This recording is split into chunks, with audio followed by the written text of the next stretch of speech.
નમસ્કાર દર્શક મિત્રો, મન ટીવી ન્યૂઝમાં આપનું સ્વાગત છે. અમારા ભવિષ્યલક્ષી કાર્યક્રમ કાલનો દિવસ કેવો સાથે હું છું હિનલ. કાર્યક્રમની શરૂઆત કરીએ.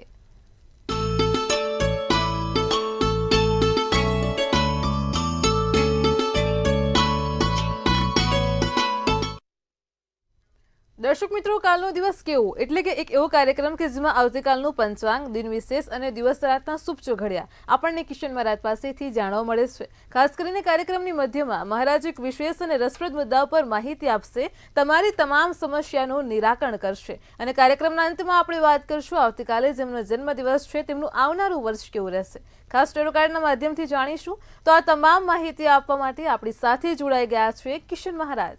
દર્શક મિત્રો સૌને પ્રણામ, નમન, વંદન, સ્નેહથી સ્પંદન, દિલથી અભિનંદન. સૌ દર્શક મિત્રોને મારા જય શ્રી કૃષ્ણ, જય મહાદેવ, જય માતાજી. આપ સૌનું ભાવભર્યું સ્વાગત છે, હાર્દિક સ્વાગત છે આપના લોકપ્રિય કાર્યક્રમ, આપના ખાસ કાર્યક્રમ કાલનો દિવસ કેવોમાં. દિવાળી નજીક આવી રહી છે દર્શક મિત્રો. દિવાળીના અત્યારે ખર્ચા પણ વધારે રહેશે. આજે આપણે રસપ્રદ મુદ્દા પર પણ વાત કરવાની છે. ખાસ કયો છે રસપ્રદ મુદ્દો તેના વિશે જાણ કરીશું આપણે, પણ વાત કરીશું પહેલા પંચાંગ અને દિન વિશેષની. જી બેન. જી મહારાજ, કાર્યક્રમની શરૂઆતમાં સૌપ્રથમ તો દર્શક મિત્રોને આવતીકાલના પંચાંગની માહિતી આપો. પંચાંગમાં હવે એવું છે, તારીખ 16/10/2025 ને કાલે વાર ગુરુવાર, તિથિ વિક્રમ સંવત 2081 આસોવદ દસમ, કર્ક રાશિમાં ચંદ્ર, આશ્લેષા નક્ષત્ર અને શુભ યોગ છે. જે કરણ છે તે વિષ્ટિ નામનું કરણ ચાલી રહ્યું છે અને વિછુડો કે પંચક બંને નથી, કારણ કે ચંદ્ર કર્ક રાશિમાં હોય એટલે ના પંચક હોય કે ના વિછુડો હોય, તેનું ખાસ ધ્યાન રાખવાનું. વહેલી સવારે તમે સૂર્યોદય 6:33, સૂર્યાસ્ત 6:13 થશે. સૂર્ય જે છે અત્યારે કન્યા રાશિમાં ચાલે છે. ચંદ્ર જે છે તે પોતે કર્ક રાશિમાં રહેશે, કર્કથી સિંહ રાશિમાં ભ્રમણ કરશે 12:41 પછી, એટલે આશ્લેષા નક્ષત્ર બદલાશે. ચંદ્રોદયની વાત કરીએ, 2:54 ચંદ્રોદય થશે, 3:18 ચંદ્રાસ્ત થશે. અભિજીત મુહૂર્ત 12:01 થી 12:48 નું રહેશે અને રાહુકાળનો જે સમય છે તે 1:12 થી 3:20 નો રાહુકાળ રહેશે. રાહુકાળમાં કોઈ સારા કામ ના થાય, નવા કાર્યની શરૂઆત ના થાય, લાંબી મુસાફરી ના થાય. દર્શક મિત્રો ખાસ ધ્યાન રાખીશું, બને ત્યાં સુધી રાહુકાળમાં કોઈ પણ પ્રકારના નવા કાર્યો ના થાય. આ વસ્તુનું આપણે ખાસ ચોક્કસપણે ધ્યાન રાખીશું. એકંદરે આમ દિવસ સારો છે. કાલે કંઈ પણ નાનું મોટું કામ કરવું છે, નવી વસ્તુ લાવી છે, ખરીદી કરવી છે તો થઈ શકશે. જી બેન. જી મહારાજ, કાર્યક્રમમાં આગળ હવે દર્શક મિત્રોને આવતીકાલના દિન વિશેષની માહિતી આપો. કાલે ગુરુવાર છે, ચંદ્ર કર્ક રાશિમાં છે, માટે કેળાનું દાન સૌથી સારું. ગાયને કેળા ખવડાવો, કોઈ નિર્ધન વ્યક્તિને કેળા આપો, અથવા તો કોઈને પણ કેળાનું દાન કરો, અથવા પીળી વસ્તુનું દાન કોઈ પણ ચાલે. કોઈ પણ પ્રકારની પીળી વસ્તુનું કાલે દાન પુણ્ય કરવાથી તમારો ગુરુ ગ્રહ મજબૂત થાય છે, લાભ થાય છે. અને એમાં પણ ચંદ્ર જ્યારે પોતાની એટલે કે સ્વર્ગ રાશિમાં હોય ત્યારે ગુરુવાર આવતો હોય તો ચોક્કસથી લાભ થાય. ગુરુચંદ્ર આમ જોવા જાવ તો, એટલે આવતીકાલે આટલું કરવાથી લાભ જોવાશે. ખાસ કરજો, લાભ જોવાશે. જી બેન. જી મહારાજ, કાર્યક્રમમાં આગળ હવે દર્શક મિત્રોને આવતીકાલના દિવસ અને રાતના શુભ ઘડિયાની માહિતી આપો. પ્રથમ જે ચોઘડિયું છે વહેલી સવારનું શુભ 6:36 થી 8:03 કલાકનું. બીજું લાભ ચોઘડિયું 12:25 થી 1:52 કલાકનું. ત્રીજું અમૃત ચોઘડિયું 1:52 થી 3:20 કલાકનું. ચોથું શુભ ચોઘડિયું 4:45 થી 6:13 કલાકનું. આ ચાર ચોઘડિયા ચારે સારા ચોઘડિયા. પહેલું 6:36 થી 8:03, બીજું 12:25 થી 1:52, ત્રીજું 1:52 થી 3:20 અને 4:45 થી 6:13. ચારે ચાર સારા ચોઘડિયા. રાત્રિનું ચોઘડિયું અમૃત રહેશે, જે 6:12 થી 7:45 કલાકનું રહેશે. અને રાત્રિના ચોઘડિયા દરમિયાન કોઈ પણ પ્રકારના નાના મોટા કામ કરવા છે, સારા કામ છે, થઈ શકશે. જી બેન. જી મહારાજ, કાર્યક્રમમાં આગળ હવે દર્શક મિત્રોને આજનો જ વિશેષ અને રસપ્રદ મુદ્દો છે તેની માહિતી આપો. હવે ઘણા દર્શક મિત્રોએ મને એવું પૂછ્યું કે આ જે નંબર છે, ન્યુમરોલોજી, એ મહારાજ કેટલી ધારદાર અસર પાડે આપણા જીવન ઉપર. આ અંકશાસ્ત્રને આપણે કેટલું સચોટ માનવું, અને આની શોધ ક્યારે થઈ હતી, કેવી રીતે થઈ હતી, અને આ નંબર કેવી રીતે આપણા જીવન પર ઇફેક્ટ કરે. તો શરૂઆત કરીએ પહેલેથી પહેલો. ક્યાંથી? કે જ્યારે પૃથ્વીનો જન્મ થયો. તમે જુઓ તો સૂર્ય અત્યારે કઈ આકારમાં છે? સૂર્ય ગોળ છે, ચંદ્ર ગોળ છે, પૃથ્વી ગ્રહ ગોળ છે, એટલે કે 0. સૌથી પહેલા કદાચ તમને ખબર આર્યભટ્ટે 0 ની રચના શોધ કરી. એટલે કે સૌથી પહેલા જે અસ્તિત્વમાં આવ્યો જે અંક એ 0 હતો, શૂન્ય. શૂન્ય અવકાશ એટલે જ કહેવામાં આવે છે. તમે જો 9 ગ્રહ ગોળ છે, એકે ચોરસ નથી, એકે લંબગોળ નથી, એકબીજાની ધરીથી થોડાક ત્રાસા વાંકા છે, પણ છે ગોળ. એટલા માટે આપણને એક તો ખબર પડી કે શૂન્યનું સૌથી વધારે મહત્વ માત્ર અહીંયા નહીં પણ બહાર પણ અવકાશમાં પણ છે. એકડાની અંદર પાછળ જેટલા મીંડા હોય એટલું તમારું પછી એ થાય બેંક બેલેન્સ, બરોબર ને? એક પછી તમે મીંડા ના હોય તો કશું કામનું નહીં. એટલે મીંડાનું બહુ મહત્વ છે, શૂન્યનું મહત્વ બહુ છે. એટલા માટે શૂન્યથી શરૂ કરીએ. અને આપણે તમે જોવા જાવ તો ન્યુમરોલોજીમાં 9 નંબર છે, એટલે કે 1 થી 9, 0 થી 9 આમ તો ગણાય, પણ આપણે 1 થી 9 ગણીએ છીએ કે પહેલો સૂર્યનો, બીજો ચંદ્રનો, ત્રીજો ગુરુનો, ચોથો રાહુનો. એવી રીતે આખા 9 નંબર સુધી થાય છે. 5 નંબર બુધનો, 6 નંબર શુક્રનો, 7 નંબર કેતુનો, 8 નંબર શનિનો અને 9 નંબર મંગળનો. ફરી એકવાર જે લોકોને પણ સમજવું હોય, પહેલો નંબર સૂર્યનો એટલે એક અંક સૂર્ય સાથે છે, બીજો અંક ચંદ્ર સાથે છે, ત્રીજો અંક ગુરુ સાથે છે, ચોથો અંક રાહુ સાથે છે, પાંચમો અંક બુધ સાથે છે, છઠ્ઠો અંક શુક્ર સાથે છે, સાતમો અંક કેતુ સાથે છે, આઠમો શનિ સાથે અને નવમો મંગળ સાથે. અને આપણા ગ્રહો પણ 9 છે. એટલા માટે આપણા જે ન્યુમરોલોજીમાં 9 ગ્રહોના 9 નંબર સાથે આપણે એનું સીધું કનેક્શન છે. એટલા માટે અંકશાસ્ત્રમાં દરેક નંબરને દરેક ગ્રહ સાથે જોડાણ છે. જ્યારે પહેલા તમે કદાચ ધ્વનિ ઉપર, તરંગો ઉપર કામ થતું હતું અને પછી એનામાંથી સ્પંદન નીકળ્યા, એમાંથી પછી વાઇબ્રેશન્સ નીકળ્યા અને એના થ્રુ અંકશાસ્ત્રની રચના થઈ. આંકડાકીય શાસ્ત્ર ગણિતના પ્રમાણે જે વર્તુળ અને વ્યાસ અને જે પેરામીટર્સ ઉપર જે અંતર સાથેના ગ્રહોનું જોડાણ છે, કામ છે, જેને એસ્ટ્રોનોમિકલ યુનિટ્સમાં કન્વર્ટ થઈ શકે તેવા આંકડાકીય પુરાવા સાથે અંકશાસ્ત્રની આખી રચના થઈ. અને તેમાં એકને સૂર્ય એટલા માટે કીધો કે એસ્ટ્રોનોમિકલ યુનિટ્સમાં જે આવતા હતા અંકો એ બધામાં એકનું ડિસ્ટન્સ, એટલે કે જે એસ્ટ્રોનોમિકલ યુનિટ્સ હોય એ પ્રમાણે એકનું ડિસ્ટન્સ આવતું હતું. એવી રીતે ગુરુનું 3નું આવતું હતું, બુધનું 5નું આવતું હતું. એ પ્રમાણે અંકશાસ્ત્રમાં એની રચના થઈ. એટલા માટે એવું કહેવાય કે ભાઈ અંકશાસ્ત્રનું મહત્વ બહુ જાજુ રહેલું છે, મનુષ્ય જીવન ઉપર એની અસર પડે છે. હવે વાત કરીએ કે ભાઈ આ આંકડાકીય શાસ્ત્ર ક્યાં ક્યાં મદદ કરી શકે. તમારી જન્મ તારીખમાં, તમારા જે જન્મ તારીખમાં જે તારીખો આવે છે, જે મહિનામાં જન્મ છે તેમાં આ ચોક્કસપણે મદદરૂપ થાય. તમારા જન્મ વર્ષની અંદર પણ આ આંકડાકીય શાસ્ત્ર એટલું જ કામમાં આવે છે. તમારું ઘર લેવું છે, તમારું મકાન પોતાનું કરવું છે, દુકાન કરવી છે કે પછી કોઈ તમે સાધન રોજિંદુ જે ચલાવો છો તેના પણ આંકડાની અસર માણસ ઉપર પડે છે. માટે અમુક લોકોને કહે છે કે આ મારો લકી નંબર છે, વિશ્વાસ રાખ્યો છે. તો આ આંકડાકીય રીતે દરેક જગ્યાએ દરેક વસ્તુ પર સીધી અસર એની પડે છે. અમુક લોકો અત્યારે મોબાઈલનું લઈને આવ્યા છે, પણ હું એમાં એટલો વિશ્વાસ નથી કરતો, કારણ કે મોબાઈલ જ્યારે નહોતા ત્યારે પણ આંકડાકીય રીતે તો કામ થતું હતું ને મોબાઈલ પહેલાં તો જે રેન્ડમલી આવતા હતા એ થતા હતા, એમાં આપણે એટલું બધું નથી અંદર જતા.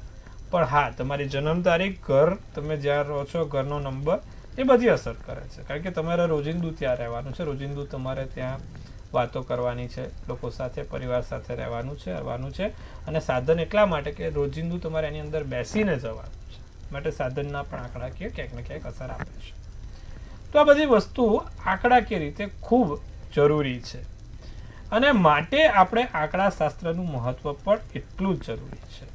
અમુક વખત કદાચ આપણે પ્રશ્ન કુંડળી મૂકીએ છીએ તો પ્રશ્ન કુંડળી કયા આધારે મૂકે છે? ચલો કોઈકની જન્મ તારીખ નથી, જન્મ સમય નથી, એને કશું જ નથી ખબર ભાઈ કે ભાઈ એ ક્યાં જન્મ્યા હતા, કેવી રીતે, કેટલા વાગે, તો આપણે પ્રશ્ન કુંડળીમાં એમની પાસેથી કોઈ અંક બોલાવડાવીએ છીએ ને અંક જે બોલે છે તેના આધારે આખી પ્રશ્ન કુંડળીની રચના થાય છે અને પ્રશ્ન કુંડળીના આધારે એના જવાબ મળે છે. એટલા માટે આપણા જ્યોતિષ શાસ્ત્રમાં પણ અંકશાસ્ત્રથી પ્રશ્ન કુંડળી મૂકવાનું પહેલેથી ચાલતું આવ્યું છે. તો આજે આપણે વાત કરી અંકશાસ્ત્રની, પણ અમુક વખત છે ને વિચારવાનું. આ જે મોબાઈલ નંબર અમુક લોકો પાછા ઇન્સ્ટાગ્રામ વાળા અમારે છે, બધા ફોનો કરે છે જે કે મારા જ આવી રહ્યું છે આજુ અંગ્રેજીના નંબર સાથે.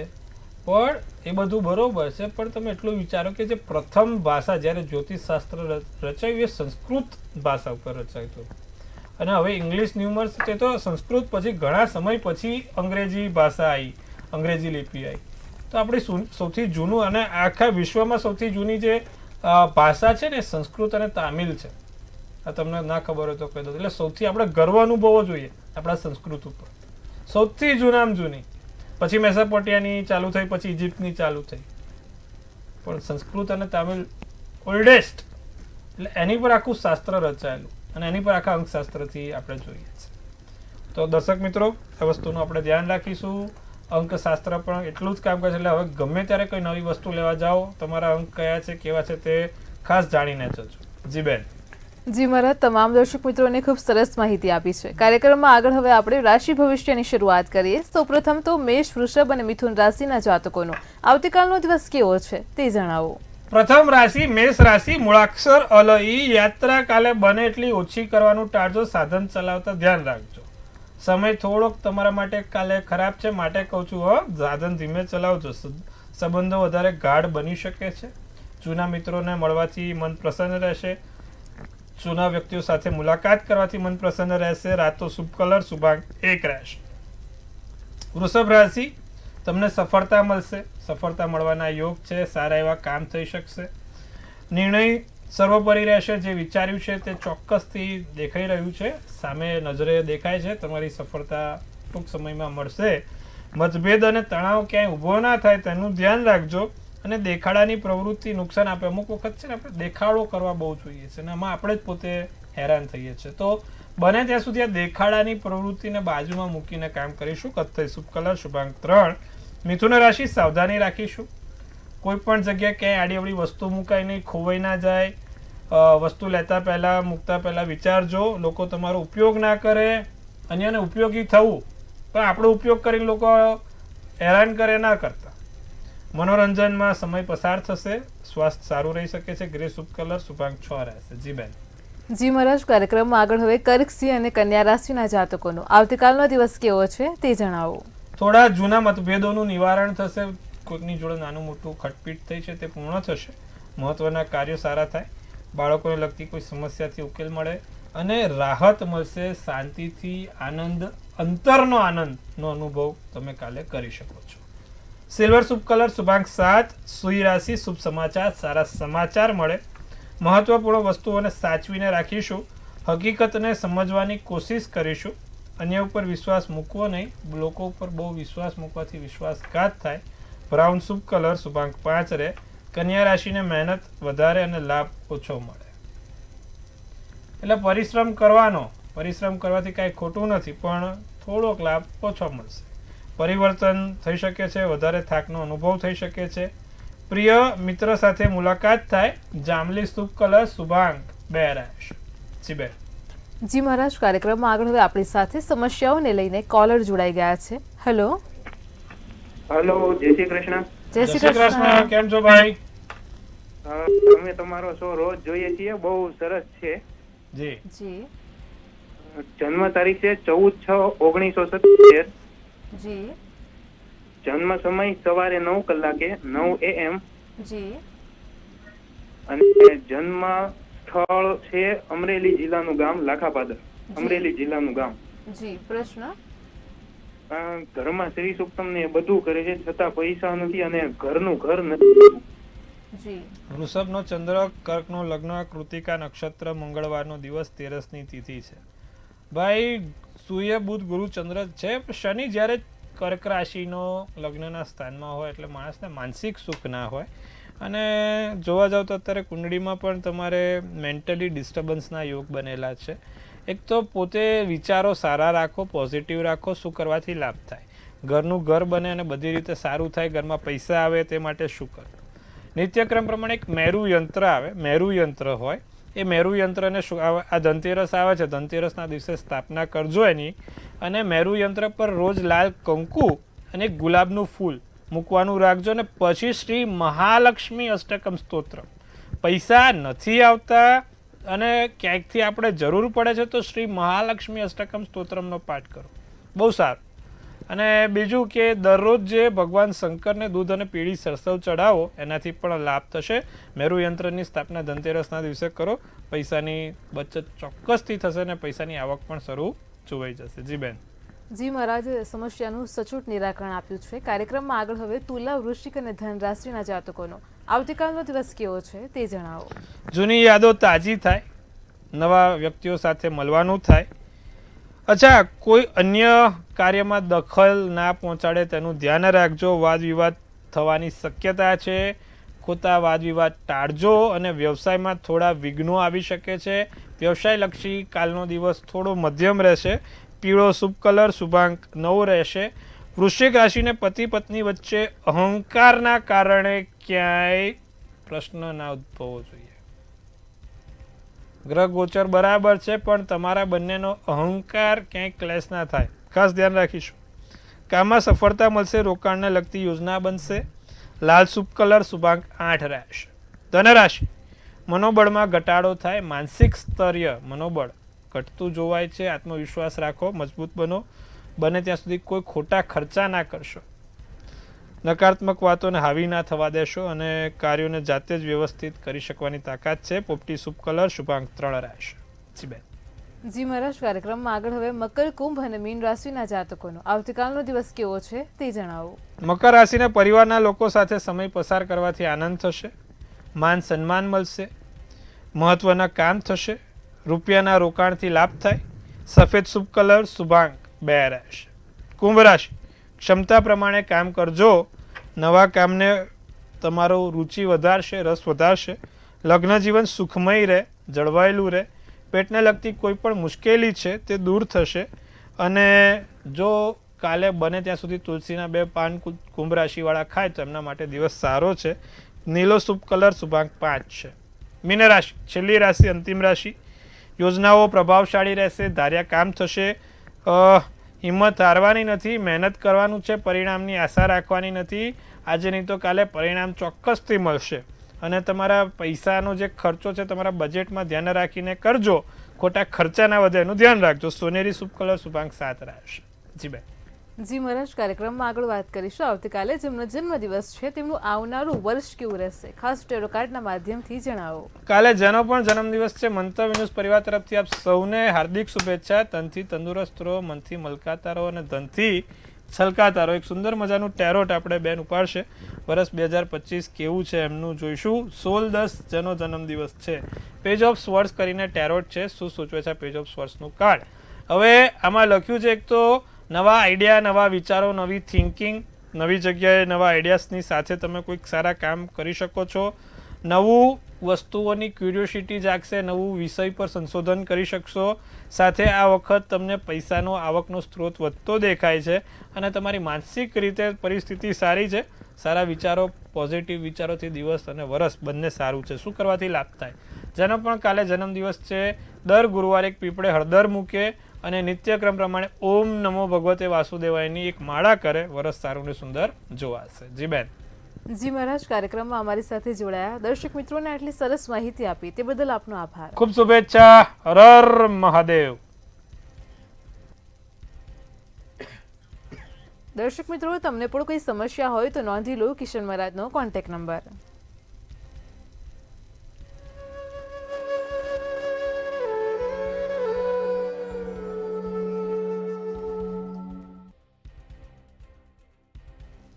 ભવિષ્યલક્ષી કાર્યક્રમ કાલનો દિવસ કેવોમાં કિશન મહારાજે આજે આંકડા શાસ્ત્રને લઈને ખૂબ સરસ માહિતી આપી છે. ફરી એકવાર યુટ્યુબ ચેનલમાં કાર્યક્રમ નિહાળજો, તમારા પરિવારજનો, મિત્રોને પણ શેર કરજો. આવતીકાલે ફરી મળીશું આવા જ એક નવા અને રસપ્રદ મુદ્દા સાથે. ત્યાં સુધી પડે પણની અપડેટ મેળવો માત્ર મંતવ્ય ન્યૂઝ પર. નમસ્કાર.